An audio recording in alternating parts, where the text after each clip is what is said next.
ഭയപ്പെടേണ്ട, ഞാൻ നിന്റെ പ്രാർത്ഥന കേട്ടിരിക്കുന്നു. വിശുദ്ധ ലൂക്കായുടെ സുവിശേഷം 1-13 തിരുവചനം. പ്രിയപ്പെട്ടവരെ, നമ്മളെല്ലാവരും പ്രാർത്ഥിക്കുന്നവരാണ്. പ്രാർത്ഥിക്കാത്തവരായി ആരും തന്നെ കാണില്ല, അല്ലേ? പ്രാർത്ഥിക്കുന്നവരുണ്ടെങ്കിൽ ഒന്ന് കമൻറ്റ് ചെയ്യണേ. നമ്മുടെ വ്യക്തിപരമായ ജീവിതത്തിന് വേണ്ടി നമ്മൾ പ്രാർത്ഥിക്കാറുണ്ട്. നമ്മുടെ കുടുംബത്തിന് വേണ്ടി, നല്ല സമാധാനവും സന്തോഷമുള്ള ജീവിതത്തിന് വേണ്ടി, നമ്മുടെ മക്കളുടെ ഭാവിക്ക് വേണ്ടി, നമ്മുടെ രോഗം മാറാൻ, കടബാധ്യത മാറാൻ, അങ്ങനെ പല വിധത്തിലുള്ള ആവശ്യങ്ങൾക്ക് വേണ്ടി നമ്മൾ പ്രാർത്ഥിക്കുന്നവരാണ്. പക്ഷെ ചിലപ്പോഴൊക്കെ പ്രാർത്ഥിച്ചിട്ടും കർത്താവിൽ നിന്നൊരു മറുപടി നമുക്ക് കിട്ടാതെ വരുമ്പോൾ നമ്മൾ വിഷമിക്കാറുണ്ട്. ആ വിഷമം പയ്യെ ഭാരമായി മാറാറുണ്ട്. ആ ഭാരം ആകുലതകളും ഉത്കണ്ഠകളുമായി മാറി പിന്നെ ഭയം നമ്മളെ വലിഞ്ഞു മുക്കാറുണ്ടല്ലേ?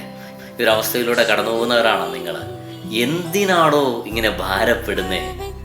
കഴിഞ്ഞത് കഴിഞ്ഞു, അതിനെക്കുറിച്ച് ഓർത്തിട്ട് ഭാരപ്പെടണ്ട, ഭയപ്പെടേണ്ട.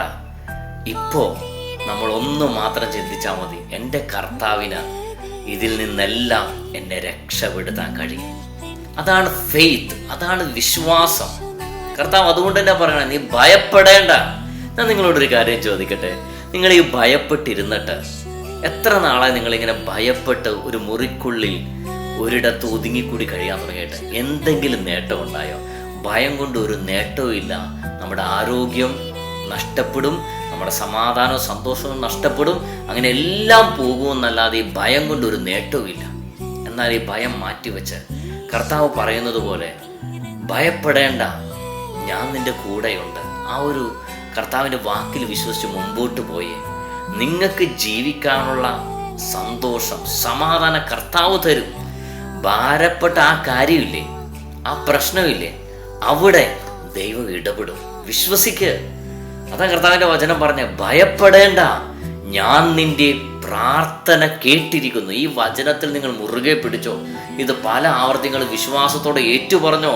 അത്ഭുതകരമായി നിങ്ങൾ അനുഭവിക്കുന്ന വേദന, പ്രയാസം, പ്രശ്നം, രോഗം, കടബാധ്യത, നിങ്ങളുടെ ചില വിഷയങ്ങളില്ലേ, ഭയപ്പെടുത്തുന്ന വിഷയങ്ങൾ, അത് പരിപൂർണമായി കർത്താവ് എടുത്തു മാറ്റും.